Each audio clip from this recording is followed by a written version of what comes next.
नमस्कार, माझं नाव नेहा सुर्वे माझगावकर। तर कालचा विषय असा होता की आम्ही 8:45च्या दरम्यान या रिलायन्स मॉलमध्ये आलेलो शॉपिंग करता। त्या जेव्हा आम्ही शॉपिंग करून झालो त्याच्यातलं एखादं प्रोडक्ट काहीतरी मिसिंग म्हणजे बिल झालं नव्हतं, तर बिलिंग करण्यासाठी आम्ही बिलिंग काउंटरवर गेलो। तर तिकडचे जे 2 व्यक्ती होते जे काउंटरवर होते त्या दोघांनी आम्हाला म्हणजे आम्ही बिल करताना सांगितलं की नंबर मागितला आमचा। तर आम्ही काय बोललो, आता एवढा वेळ झालेला आहे, ते एका प्रोडक्टसाठी आम्ही नंबर कशाला देणार, म्हणून आम्ही सांगितलं, मराठीतच बोललो आम्ही त्यांच्याशी की बिल असंच करून टाका, नंबर कशाला पाहिजे।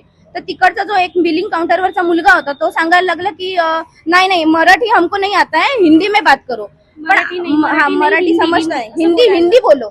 तर आम्ही बोललो इथे मराठी आणि हिंदीचा विषयच नव्हता, तुला येत नव्हती ना, तर तू डायरेक्ट आम्हाला सांग की नाही मॅडम क्या बोले आप, समझा नहीं आप, बोलो ना क्या बिल करने का। तर आम्ही बोललो असतो त्यांना हिंदी में बोलो, मराठी में, इथे काही विषयच नव्हता। तर आम्ही त्याला बोललो की तुझ्यासाठी आम्ही आमची मराठी का सोडायची।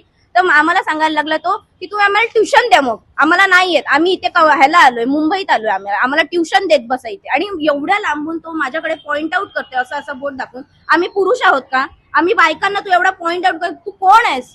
हा, एवढासा तो 4,000साठी नोकरी करणारा मुलगा आम्हाला शिकवतो, आमची मराठी शिकवतो की आम्हाला सांगतो आम्हाला ट्युशन द्यायला। तुझ्यासाठी आम्ही आमची मराठी सोडायची, इथे तू येणार पोट भरायला। आणि तो म्हणतो की मुंबईमध्ये आम्ही तुम्हाला विचारून नाही आलोय, तर आम्ही बोलणार नाही मराठी, आम्ही मुंबईमध्ये तुम्हाला विचारून आलो का। आणि खूप आगाऊगिरी आणि आरेरवीच्या भाषा चाललेल्या। दोघं जण भाऊ विचारलं तर बोलतात बिहारवरून आलेत, बिहारीवाला आम्हाला शिकवणार महाराष्ट्रातल्या मुलींना की आम्हाला मराठी आम्हाला शिकवा म्हणून। आता ह्यांना आम्ही ट्युशन पण द्यायचे, हे लोक नोकरीवर ठेवतात, तर ह्यांनी त्यांना ट्रेन करायला पाहिजे ना।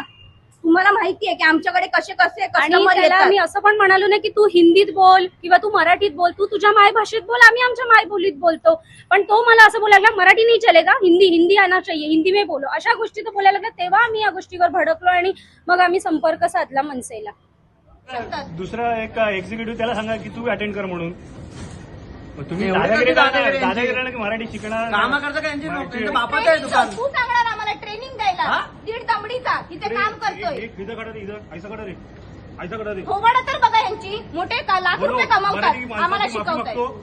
कान पकड, मराठी माणसाची कान पकड, मराठी माणसाची माफी मागतो। राजसाहेब ठाकरे यांची आम्ही माफी मागतो। वरती बघून बघा, बोला वरती बघ ना, जोरात बोला, जोरात बोला। राजसाहेब ठाकरे यांची आम्ही माफी मागतो, मराठी माणसाची माफी मागतो। हा, परत आम्ही असं कधी करणार नाही। तुम्ही आता इथेच खा, स्टोअरमध्ये राहणार नाही, त्यामुळे तुम्ही करायला जिकडे जाल नोकरीला तिकडे लक्षात ठेवा की मराठी शिकाय, कुणावरती तुम्ही त्याला सांगू नका की तुम्ही मराठी शिक म्हणून।